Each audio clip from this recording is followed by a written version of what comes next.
Hello everyone, welcome to my media. కువైట్లో పిఠాపురంకి చెందిన మహిళ ఆవేదన.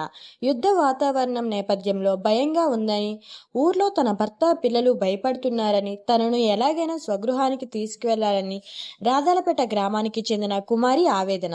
సీఎం చంద్రబాబు నాయుడు గారికి, డిప్యూటీ సీఎం పవన్ కళ్యాణ్ గారికి, నారా లోకేష్ గారికి నమస్కారం అండి. నా పేరు దాకి కుమారి సార్. మాది రాధాలపేట పిఠాపురం ఏరియా అండి. సార్ నేను కలిపితే కోవిడ్ వచ్చి 4 నెలలు అవుతుంది సార్. ఇక్కడ అయితే వాతావరణం ఏం బాగాలేదు సార్. ఎక్కువగా జరగడం వల్ల మాకు చాలా భయంగా ఉందండి. చాలా మంది అయితే ఇంటికి వెళ్ళిపోయారు సార్. మా పరిస్థితి అయితే ఇక్కడ ఏం బాగోలేదండి. ఇక్కడైతే బాంబ్ బ్లాస్ట్ వల్ల మాకు చాలా భయంగా ఉంది సార్. ఏ క్షణాన్ని ఏం జరుగుతుంది అన్నది ఏం తెలియట్లేదండి. ఇంటి దగ్గర నా పిల్లలు ముగ్గురు చాలా భయంగా ఉన్నారు సార్. వాళ్ళు చాలా భయపడుతున్నారండి.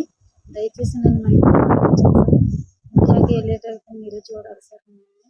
మరి ఆమె గురించి మీరేమంటారో కామెంట్ సెక్షన్లో చెప్పండి. ఇలాంటి మరెన్నో ఇంట్రెస్టింగ్ వీడియోస్ కోసం మా ఛానల్ని సబ్స్క్రైబ్ చేసుకోండి. Hello everyone, welcome to my media. Car నడుపుతుండగా హార్ట్ అటాక్, సిపిఆర్ చేసిన ట్రాఫిక్ కానిస్టేబుల్. సికింద్రాబాద్ సంగీత్ చౌరస్తా దగ్గర ఉన్న ఇస్కాన్ దేవాలయం వద్ద కారులో ఉన్న వృద్ధుడికి అకస్మాత్తుగా గుండెపోటు రావడంతో అదుపు తప్పి డివైడర్ పైకి దూసుకువెళ్లిన కార్.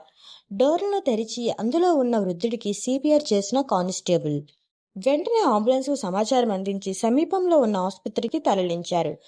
మరి ఆ ట్రాఫిక్ కానిస్టేబుల్ చేసిన పని గురించి మీరేమంటారో కామెంట్ సెక్షన్లో చెప్పండి. ఇలాంటి మరెన్నో ఇంట్రెస్టింగ్ వీడియోస్ కోసం మా ఛానల్ని సబ్స్క్రైబ్ చేసుకోండి. Thank you for watching.